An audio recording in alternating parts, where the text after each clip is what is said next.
کیونکہ کہتا ہے دنیا کے ذہین ترین لوگ، جملہ سب سے امپورٹنٹ ہے، سارا لیکچر اسی کے گرد گھومنا ہے، دنیا کے ذہین ترین لوگ انہیں بڑی جلدی یہ سمجھ آ جاتی ہے کہ ان کا ایریا آف کنسرن کیا ہے. What is word? Area of concern. Concern کی اردو کیا ہے؟ فکر مندی، متوجہ ہونا، احساس ہونا، ہم سے چیزوں کا جڑا ہونا. مثلا my mother is concerned to me, my sister is concerned to me. But ایک صومالیہ میں ایک لڑکا رہتا ہے جس کا نام ٹام ہیری ڈک کچھ بھی ہے، اس کی جو مدر ہے وہ ڈائریکٹ میرے سے کنسرن. انسانیت کا رشتہ تو ہے لیکن ڈائریکٹ میرے سے کنسرن نہیں ہے. وہ کہتا ہے ذہین لوگوں کی سب سے بڑی صفت یہ ہے کہ ذہین لوگوں کو جلدی پتہ لگ جاتا ہے کہ ان کا ایریا آف انفلوئنس کیا ہے، ایریا آف کنسرن کیا ہے. دو ورڈز بولے ہیں، ایک کنسرن، ایک ہے انفلوئنس، اثر چھوڑنا، متاثر کرنا. چھوٹی سی مثال لیجئے گا، کیا آپ پوری دنیا کے نظام کو بدل سکتے ہو؟ ایک سوال. اچھا اگلا، کئیوں کا ایموشنل جواب آتا ہے ہاں جی. حقیقت پہ مبنی بات کرنی چاہیے، لٹریچر پہ نہیں بات کرنی چاہیے، فرضی باتیں نہیں کرنی چاہیے. کیا حقیقت میں بدل سکتا ہے؟ ایک شاید وقت آئے بدل دے. اچھا کیا پورے پاکستان کے سارے نظام ایک ایک چیز کو بندہ بدل سکتا ہے؟ شاید ممکن نہیں ہے، ہو سکتا ہوگا لیکن نظر آ رہا ممکن نہیں ہے. آگے چلتے ہیں، کیا پورے لاہور شہر کے ٹریفک کے نظام کو آپ بدل سکتے ہو being a student? Being a student سوچو ذرا. نہیں. اچھا چلو چھوڑو، اپنے علاقے کے تمام سیوریج کے سسٹم کو ٹھیک کروا سکتے ہو؟ کئی جگہ پانی کھڑا ہوتا نظر آتا ہے، شاید نہیں کر سکتے. اگلی بات، پورے اسکول میں، پورے کالج میں، پوری یونیورسٹی میں جہاں بھی پڑھ رہے ہو سب کو ٹاپ کروا سکتے ہو؟ یہ ساری باتیں میں کیوں کر رہا ہوں؟ یہ آپ سے کنسرن نہیں ہے. لیکن اگلی بات جیسی میں کہوں گا تو آپ کو کہ سر کر سکتے ہیں، وہ کیا؟ آپ ٹاپ کر سکتے ہو؟ آپ کو کہ یس. اس کا مطلب یہ ہے کہ کتنے سوال ہمارے پاس ایسے ہوتے ہیں، ایسے ایریا آف کنسرن ہم بنا لیتے ہیں جو ہم سے جڑے ہوئے اصل میں نہیں ہوتے.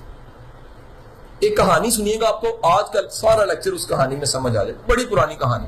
ایک بندہ مرنے لگتا ہے تو آخری سانس بڑی تکلیف کے سانس لے رہا ہوتا ہے، پاس ہی اس کا ڈاکٹر بیٹھا ہوتا ہے، بڑی تکلیف سے سانس ہے، اور ساتھ ہی وہ ایک بات کہہ رہا ہوتا ہے، کاش، افسوس، کاش ایسا نہ ہو.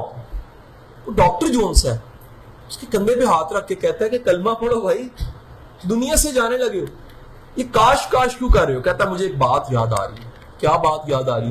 کہتا ہے میں چھوٹا سا تھا، 4 سال کا، ہوش آ گیا 4 سال میں، تھوڑی سمجھ آ جاتی ہے. میری ماں نے مجھے ایک دن بٹھا کے کہا میرا بیٹا تو بڑا ہوگا ساری دنیا کو بدلے. کہتا میں ایموشنل بڑا تھا، میں نے کہا ہاں بڑے ہو کے ساری دنیا کو بدلوں گا. کہتا جب میں 5ویں کلاس میں گیا تو معاشرتی علوم کی کتاب میں، سوشل سٹڈیز کی جو بک ہوتی ہے اس میں دنیا کا نقشہ موجود تھا. کہتا میں نے دنیا کا نقشہ دیکھا، ساتھ ہی مجھے سمجھ آئی دنیا تو بہت بڑی ہے. میں نے کنفرم کرنے کے لیے کلاس میں ہاتھ کھڑا کیا، ایکسکیوز می میڈم. میڈم سے ہاں جی کیا بات ہے؟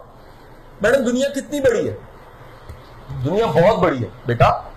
اس نے کہا میڈم اتنی بڑی ہے؟ اس نے کہا ہاں کنویں کے مینڈک اتنی بڑی نہیں ہے، بہت بڑی ہے. اس نے کہا میڈم کنویں کا مینڈک کیا ہوتا ہے؟ اس نے کہا میری بات سنو، ایک سمندر کی مچھلی، ایک کہانی میں کہانی شروع ہو گئی ہے، سمندر کی مچھلی کنویں میں گر گئی.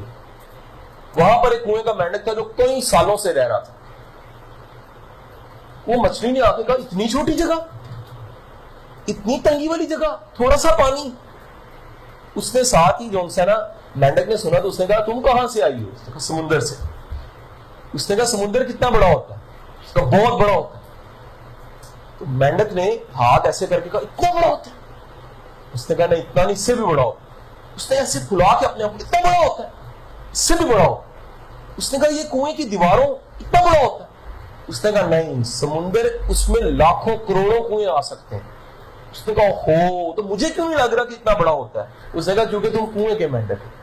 تب سے دنیا میں مثال بنی کنویں کا مینڈک. تو میڈم نے بھی کہا کنویں کے مینڈک دنیا بہت بڑی ہے، تم سمجھ رہے ہو دنیا چھوٹی سی ہے، تم نہیں بدل سکتے. کہتا میں نے فوراً کہا ہو نہیں، پاکستان کو بدلوں گا، بڑے ہو کے پاکستان کو بدلوں گا. کہتا 9th میں 10th کلاس میں پاکستان سٹڈیز کی بک، معاشرتی علوم کی نہیں سوری پاکستان، مطالعہ پاکستان کتاب ہمیں کہتا لگ گئی.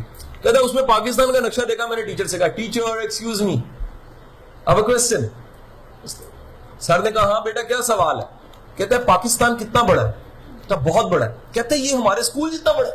اس نے کہا نا، اس میں تو اتنا بڑا رقبہ ہے، 7 لاکھ اتنے ہزار اتنے 100 مربع کلومیٹر، کتنے دریا ہیں، کتنے پہاڑ ہیں.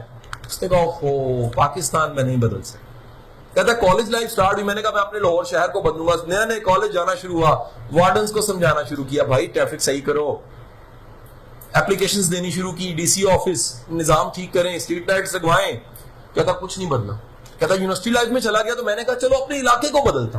ابھی اپنے علاقے کو بدل ہی رہا تھا تو ڈگری پوری ہوگی، نوکری شروع ہوگی. نوکری شروع ہوئی تو میں نے اپنے گھر والوں کو غور سے ایک دن دیکھا، میں نے کہا ان کو بدلنا چاہیے. کہتا میں بدلنے کی بات ہی کر رہا تھا، انہوں نے میری شادی کر دی. کہتا یہ میں نے گھونگھٹ اٹھایا، ساتھ ہی نظر پڑی، میں نے کہا اس کو بدلوں گا. وہ کہتا ہے میں اس کو کیا بدلتا، ابھی بدلنے کی کوشش تھی کہ 6 بچے ہو. کہتا ہے جیسے 6 بچے ہوئے میں جو بچہ پیدا اس کو غور سے دیکھے کہ اس کو بدلوں گا. کہتا وہ کیا بدلنا تھا، آگے پیمپر خرچے، سکول فیڈر، دودھ، یہ چیزیں کرتے کرتے آخر کار بچے بڑے ہو گئے، ان کی شادیاں کر دی.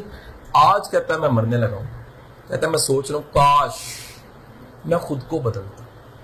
اگر میں خود کو بدلتا تو میرے گھر والے خود بدل جاتے، میرے گھر والے بدلتے، میرے محلے میں ایک اچھا گھر آتا، میرے گھر والوں کے رویے سے میرے محلے والوں کا رویہ بدلتا، میرے محلے کے رویے سے شاید شہر میں تھوڑا سا فرق پڑتا، شاید شہر کے تھوڑے سے فرق سے پوری دنیا میں تھوڑا سا فرق پڑتا.